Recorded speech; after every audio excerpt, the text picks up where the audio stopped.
ఏంటమ్మా, నీ మైండ్ దొబ్బిందా? నీకు ఇస్తాను చూడరా ఇప్పుడు కిక్కు.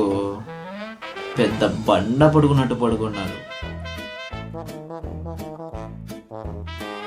వీడికి ఇస్తాను షాకు, గింగిరాలు తిరుగుతాడు. ఏంటి ప్రకాష్, నిద్ర పట్టట్లేదురా?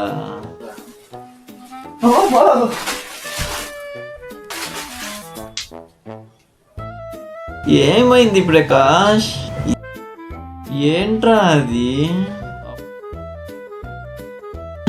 ఇదా, నేను పడుకున్నప్పుడు నా ఒంటి మీద దుప్పటి తప్ప ఇంకేమున్నా చెడ్డ చిరాకబ్బా.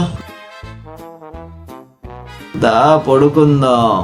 అమ్మో నేను రాను రోయ్. రా ప్రకాష్, వెచ్చగా ఉంటది. అంటే నువ్వు ఆ టైపా? చిప్పు, నీకు నాకు దోస్తాన కట్టప్ప పోబ్బా. అబ్బో కట్టు.